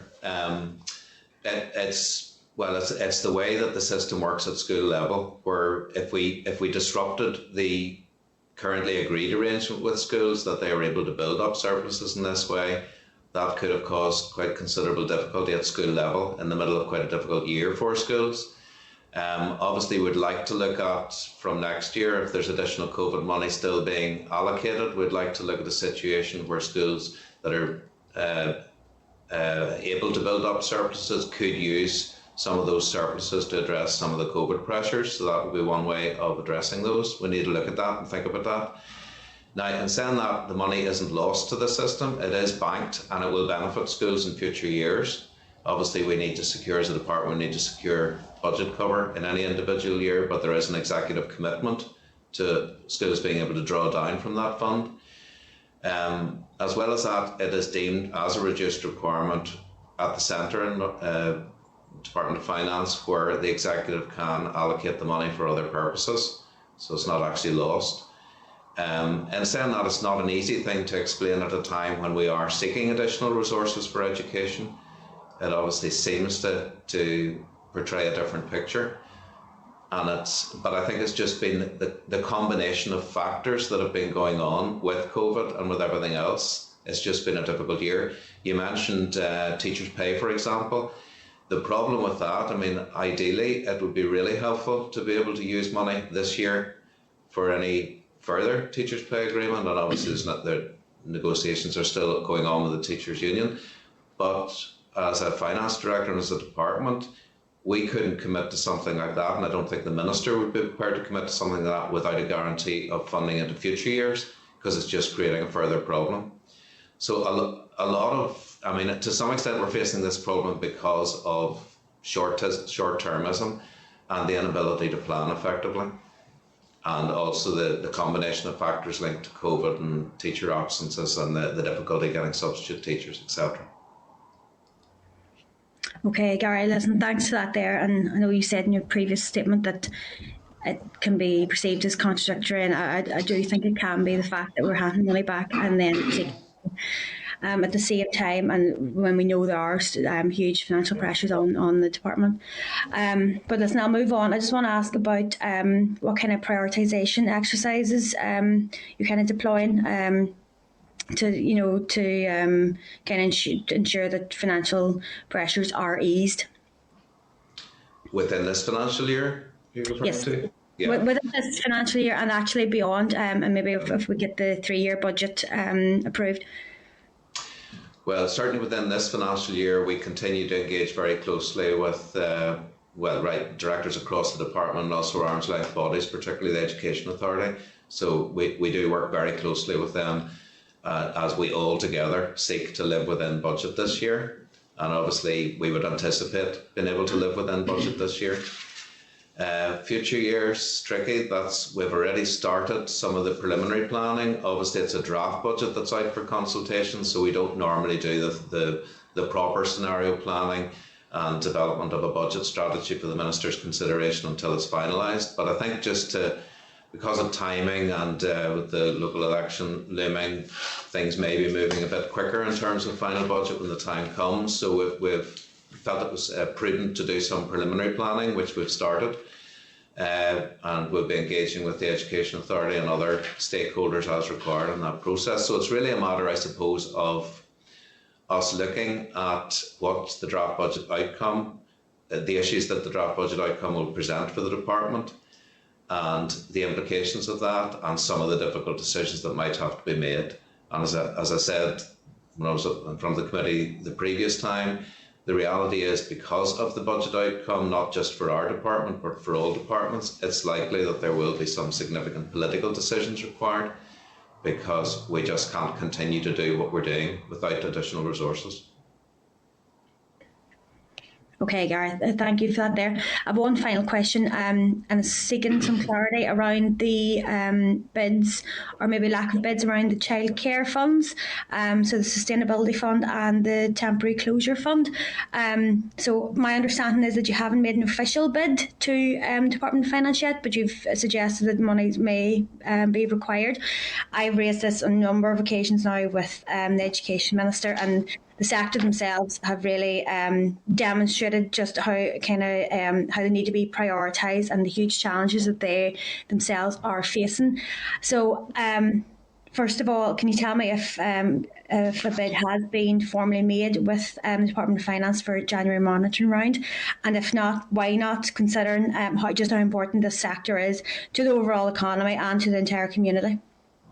I'll let Stephen Van Ouden pick up in a minute. We didn't submit a bid specifically for that as part of January monitoring, but the position that we're being advised by the Department of Finance is that, as I mentioned, there seems to be still money that is available for distribution to departments. So it may be that there will be other opportunities for us to bid for that before the year end. We are keeping it under review. I'll let Stephen comment a wee bit more on the details. Sorry, before Stephen comes in, can I just ask why there is a delay, why you haven't made that bid? Like, we've made it perfectly clear that the money is needed for the sector to be sustained. Yeah, I suppose, sorry, thank you for letting me speak. If you refer in the briefing, paragraph 70 in the briefing that we provided kind of sets out some kind of key pressures that we had highlighted to DOF as part of the January monitoring process. And one of those is the potential, pressure from the childcare sustainability funding.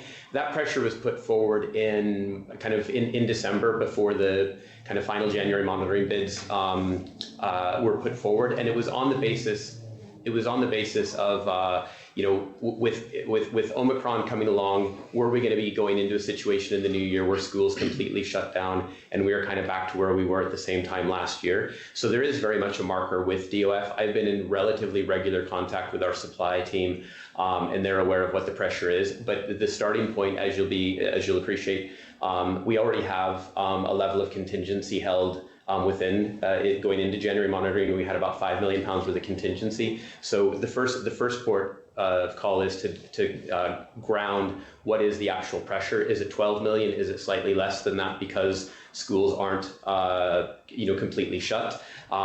So in terms of, we're in the process now of assessing what the ask is, what the pressure is. The first place we'll go to is from our own contingency, and then we bid to DOF for any remaining amount. But the issue is, if we bid for 12 million right now, while we're sitting on £5 million worth of contingency, we actually would have been sitting with too much money.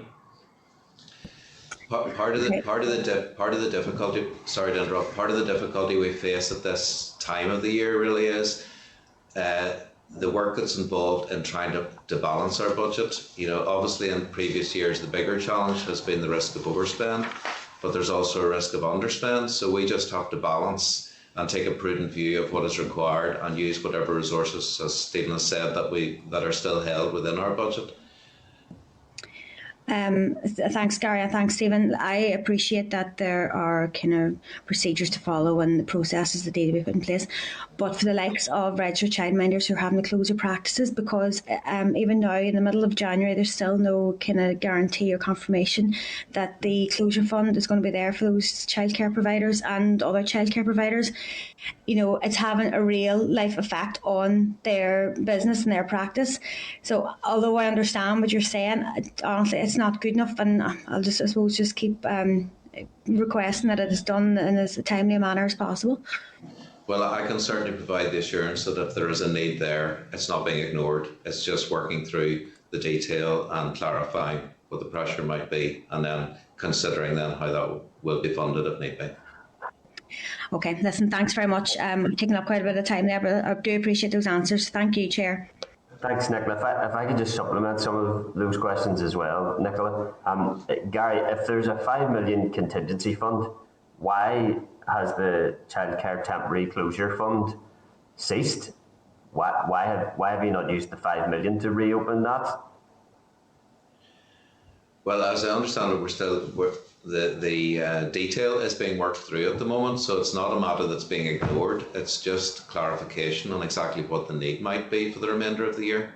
So the childcare sector is saying that if you don't reopen the childcare temporary closure fund, that childcare provision will cease.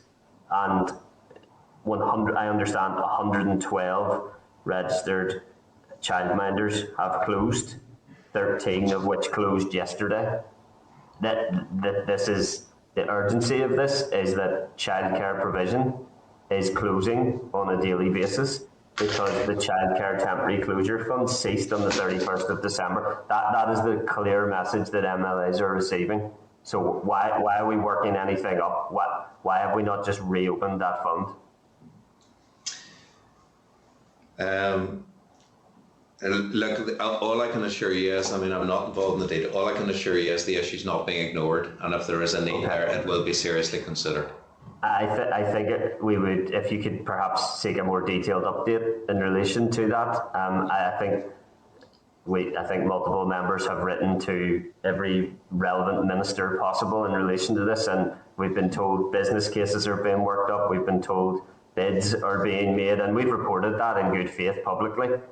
We further to Nicola's questions there clearly, and I'll bring you back in, Nicola, briefly.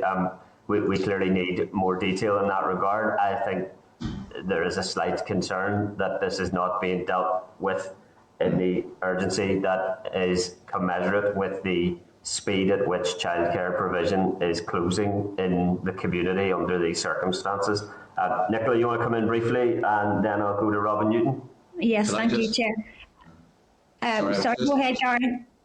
I was just going to interrupt. I have found a bit of briefing here. Sorry, I didn't have it in front of me a minute ago. Okay. The most recent COVID-19 childcare temporary closure fund covered the period 1st of October to 31st of December 21.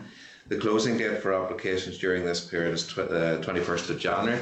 The Minister has agreed, subject to final business case approval by DOF, to extend the temporary closure fund to March 22. The business case is at an advanced stage, and I think it is moving quite quickly. So funding to cover the extended period from January to March is from January to March for this scheme can be met within existing resources for childcare in this financial year, so that the pressure will be met.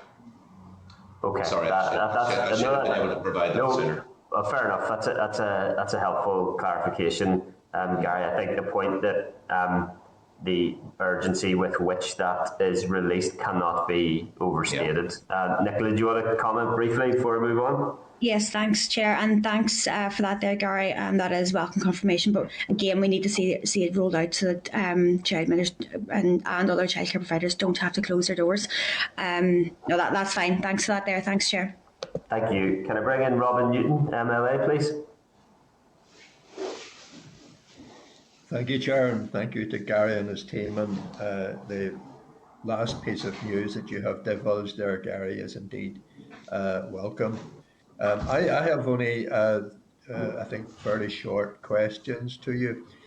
I can't, you referred, Gary, to the Engage programme, which I can't find it in your report, so maybe if you could draw my attention to that. But really just to say that it was hugely welcomed by principals, really made a difference, and in terms of long-term investment or short-term investment, I suppose. And have we been able to measure the results of that investment as yet? And then really just to say, could you say some words around the Stroll campus project, which has been topical in the Chamber in this past couple of days? And then maybe the 35 calls that were made within the air monitoring issues, have those all been dealt with now? Thank you. 35 calls? All right, okay. I'm not sure that I can provide you much detail on in response to your Engage query. Do we have anything? Well, sorry, can I just advise, it wasn't really drawn out in the briefing that we provided to the committee, because it wasn't one of the pressures that we had to deal with. That's why I can't find it then. Yeah, sorry. It's simply I thought Gary mentioned it in his opening remarks, and I thought it must be me, but obviously, yeah, okay. So it wasn't identified as a pressure, but obviously it is, like any of these programmes, it's kept under review to try and determine what the benefit is. Probably the challenge with assessing the benefit of something like that is that it forms part of a combination of initiatives to help children get back into education, but certainly in due course I imagine there will be a review of that, and the findings that review can be communicated. In terms of the Stroll campus, the latest development was fairly recently that the decision was made to go out to tender again, so that process is underway at the moment. Okay.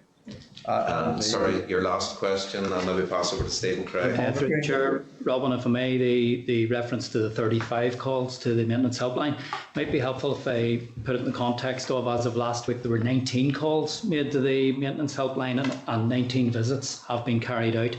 35 calls have been received, is the total, and the EA is working through those currently. So I don't have an actual figure other than 19 of those 35 have been addressed. Okay. Well, can I thank you for that? And Chair, can I apologise? I do now need to leave the meeting. Thank you. Thank you. Thanks, Robin, and you'll excuse us, Gary. We are finding it difficult to discharge committee and assembly business at the same time here today. It's affecting a number of members. Can I bring in Justin McNulty, MLA, and then Robbie Butler, MLA? Thanks.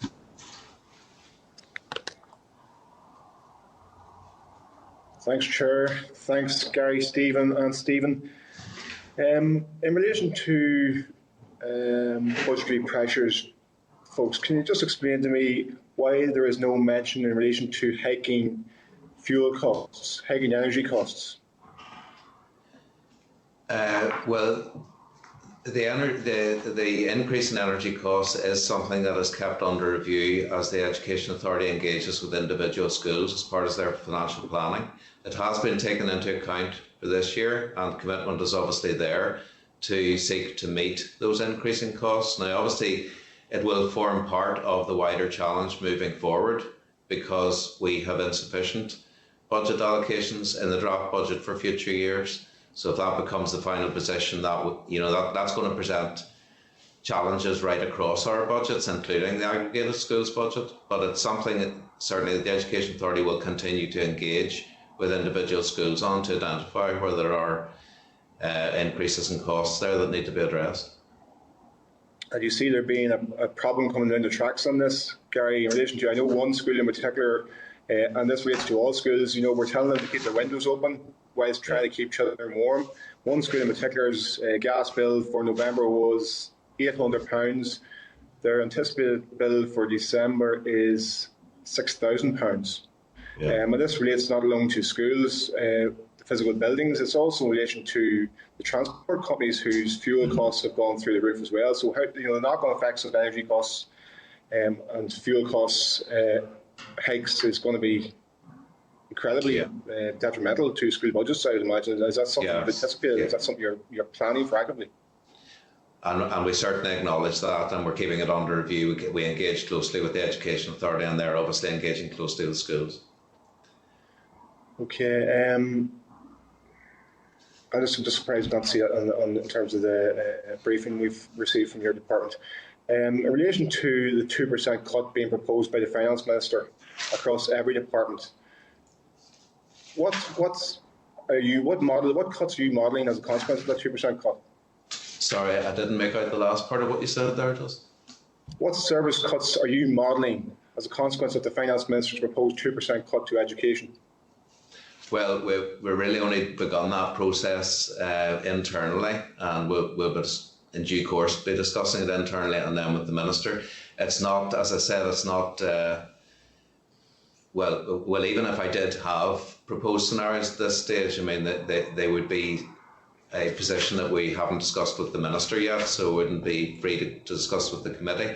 But I suppose we're just basically looking at various scenarios in due course as to what we will have to do to live within that. So whilst we got a 2% cut, the department was allocated for next year an additional 140 million. Now obviously that's less than what we were looking for, and when we take into account that our baseline was short about 84 million, that's only an increase of about, I think, 86 million or thereabouts. So it is a very, so whilst we have had a cut imposed on us like a lot of other departments, at least we have benefited from some additional money. But the challenge is it's quite considerably less than what we need. So yeah, it's going to, at this stage, at draft budget stage, it looks fairly drastic what may have to be done. How much is the 2% cut? How much is the 2% cut value? Pardon? How many millions of pounds is a 2% cut? 400 million. About 400 million? 400 million. So you've got additional COVID funds, 140 million, which real time is 86 million. So you're going to be short. It's not 400 million. No, we don't have it handy. Should be able to do it for 1%. It's about 45 million. About 45 million.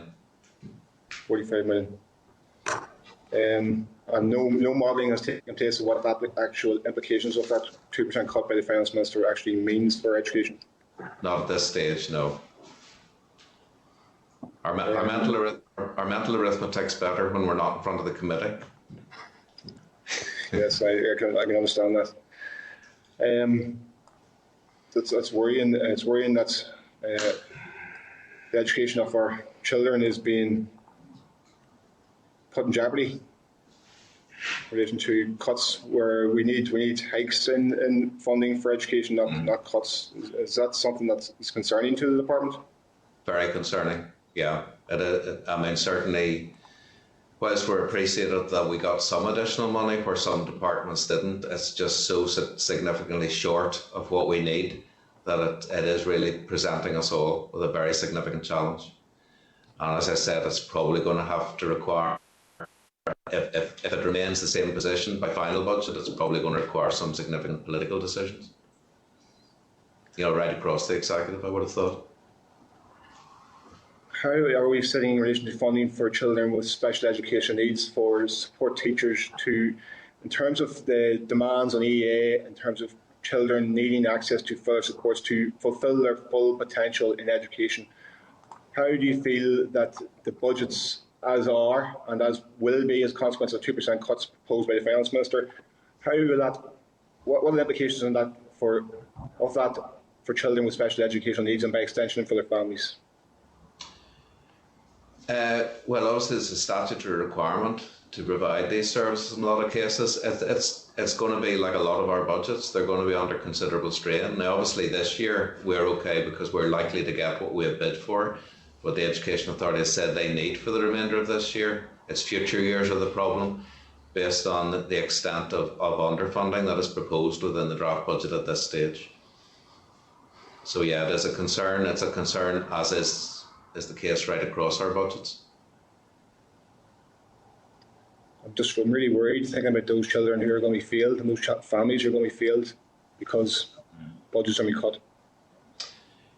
And obviously the education side, the Education Authority and school leaders, they, as we all know, give considerable priority and effort to providing these services.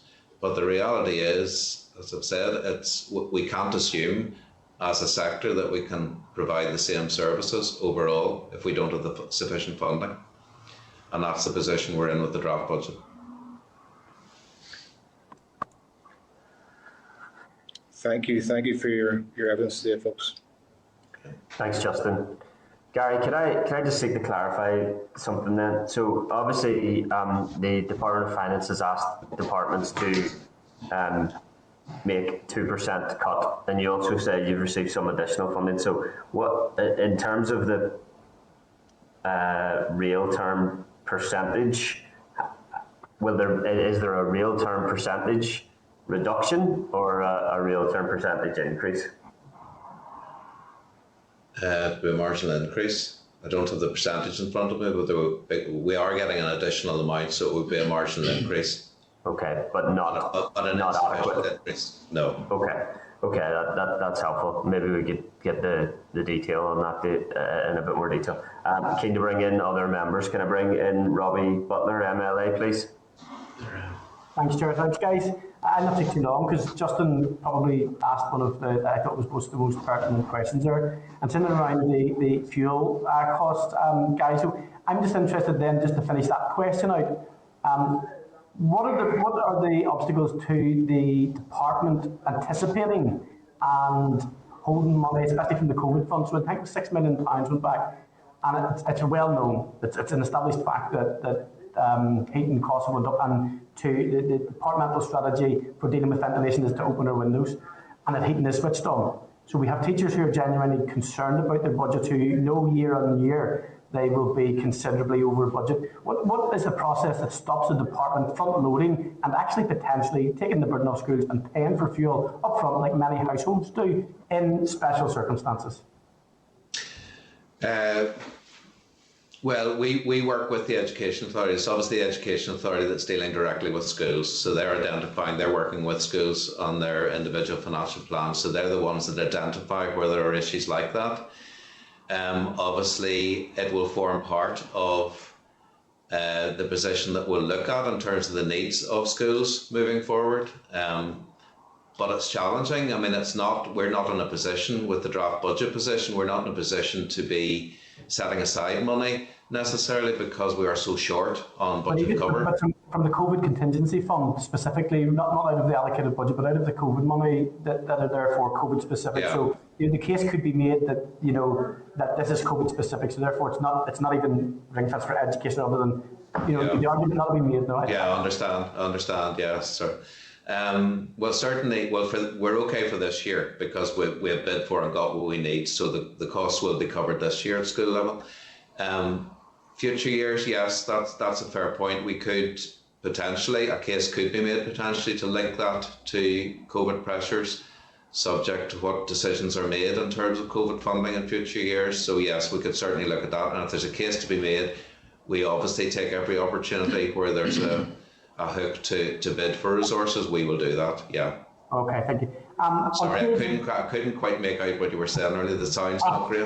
My hearing's not great. It's probably not the sound, it's probably my dulcet Lisbon tones, okay? So on page 86, Gary, I think I understand the issue here. Page 86 of our documents, it talks about the teacher pay awards, okay, for 2019-2020. And it says that the workforce planning have indicated that the savings will not be achieved in this financial year, because I think previously they indicated that there are potential savings of £12 million year-on-year. So I imagine I know the reason for that. Could you tell me why those savings won't be made this year, and then give us an update on any pay negotiations post-2020? I can't provide you a lot of detail on that. Obviously, it's another director that manages all this. Other than to say, I suppose, that those 12 million of savings that were referred to, that there are various working groups taking forward the issues with the unions and working through those. So I think it just is taking a bit longer, and some of them will take a bit longer to actually effect. So they are still being proactively taken forward because that was part of the negotiated settlement, but it will just take longer for any savings to come through. In terms of ongoing negotiations for more recent, a pay uplift potentially for what years were 20 and 21? No, 21, 22. 21 and 22. Yeah. Those negotiations are ongoing. The problem the Minister and we as a department have is that even though there's money available at the centre potentially now for allocation this year, and we would love to take it for, to underpin where those negotiations might take the unions. The reality is we can't risk doing that when there's no guarantee of the recurrent funding in future years, because it's just creating a further problem. And the 2% cut obviously eats into that with inflationary pressures as well, I would imagine. Okay, but obviously we had factored into our inescapable pressures moving forward a potential, and obviously it's potential because there's negotiations involved in these things, but we had highlighted the need for a further teachers' pay settlement. But again, because we're so short in the draft budget position of what we need, there's no way we could, a guarantee could be given. Okay. Moving forward. In terms of the pay settlement 2019-2020, has back pay been issued yet to teachers? Yeah. Sorry, I didn't hear. Sorry, the back pay has been settled. That's been paid. Okay, thank you. Then just two further questions. That's okay. I don't know if I picked this up right or not, Gary, when you were talking to the chair, but did you say that school closures and amalgamations did not affect significant savings? I said, well, whether I actually said it or whether I intended to say it, what I intended to say, and it's not an area that I'm so closely involved in, but they don't necessarily affect the extent of savings that they may be expected to bring about. There obviously could be some savings, but at the end of the day, it's the education of children and young people, and the main costs in educating children and young people are the staffing resources required to give them the education. There's also, the accommodation savings there could well be, but whether they sometimes I think there can be a greater expectation of massive savings with area planning, when the main focus of area planning has to be providing more effective education for children and young people. So that really was the point I was making. It wasn't a dogmatic statement that there are no savings. I do appreciate it, and I think it's one of those ones that we all try and get our heads around with regard to when schools come under pressure, that we don't overtilt the focus into savings, and we actually look at the purpose of education. Yeah. I think to be fair, I think we will all put a bit more scrutiny on if the Education Authority are making the case for savings as a reasonable, and that will not, that needs to be absolutely robust, because that's not the priority of the existence of any of the bodies. And just finally, and it's not on the paper and it's not a criticism, but it's just to get the comfort from you guys with regard to the emotional health and wellbeing framework and implementation. Obviously, a lot of the impacts in and around COVID would indicate that the good work that has started was absolutely needed, that those projects that needed to start should hopefully have started or be embedded or be in the pipeline. Are there any fiscal financial pressures on the emotional health and wellbeing budget? I think it's supposed to be £10 million per year or £5 million allocated twice. Is it going to be spent, and hopefully there'll be no money going back out of that one? It's not in this paper, by the way, it's just in the round. Yeah. Certainly for this year, there's deemed to be enough to do what needs to be done at school level. Moving forward, it's just now going to be wrapped up in the problems that we're facing with the draft budget position, because we're going to have to be looking at scenario planning and what decisions will have to be made. Very, very significant challenges really with the draft budget position. So like every other budget, it's wrapped up in that, and thought will have to be given to that. We'll have to discuss it with the Minister in due course, etc. All subject to what the final budget looks like, obviously. And we'll live in hope in that regard. Yeah, I think that we all want more out of it. I mean, there's 4 bills at least that I'm aware of going through: emotional wellbeing framework, which we've got, the period products, the integrated education bill, the flexible school startage, and these are all good to do, but there's obviously fiscal pressures with each and every one of them. So listen, thanks very much for your help today, guys, and thank you, Chair. Thanks, Robbie. Just maybe to pick up on that last point, one of the challenges we face when legislation is being taken forward, that we also give due consideration to the financial consequences, and that when you get a draft budget settlement like we're presented with, it really does present us with serious challenges. Thank you. Thank you. Thanks, Robbie. Harry Harvey, MLA, please. Thanks.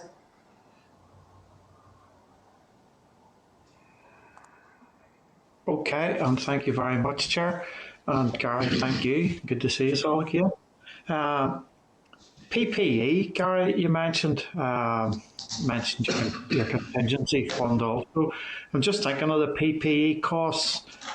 Surely a lot of that money would have been spent on setup costs, hardware, dispenser screens, whatever was going on. Now, I would like to think that PPE costs should have greatly reduced, because it'll just be like maintenance and refills, etc. Would that be right? Well, it is kept under review. Yes, to some extent, some of the hardware products would have been the bigger cost at the outset, but it's just kept under review. We respond essentially to the bids that are submitted by the Education Authority on behalf of schools. So we are, and we do, there's obviously that challenge role that we have. So we're comfortable enough that the bids that are being met are for actual needs at school level. Yeah, but the costs would have greatly reduced compared to what they would have been at the start. Probably, yeah. That's okay. Okay, thank you. Thank you very much, Chair. Thanks, Harry. Gary and team, thanks very much indeed for being with us today. We may well need to return to a wide range of the issues raised today in due course, not least given that the modelling for projected cuts is yet to be made. But very grateful for the time that you've given us today, and look forward to engaging with you again in due course. Thank you. No problem. Thank you. Thank you. Thank you. Thank you. Okay, can I ask the team to remove witnesses and to add members back in the spotlight, and just advise Robbie, Harry, Justin that you're back in the audio. Clark, any actions or information to summarise from that briefing? And I realise we may need to suspend committee business due to an acceleration of the consideration stage of the integrated education bill. Clark? Chair, yes, so in terms of actions, I think there were a couple of issues, but actually the committee chased those down with the members. So childcare in particular, it looked like the committee was going to ask for some more information about that, but actually the officials found the relevant piece of briefing. So in terms of actions, we already agreed last week that we would write to the Finance Committee on the basis of today's briefing to report the headline issues with the 22 to 25 budget and the January monitoring round, so that the Committee for Finance can get a holistic view of what's happening across departments.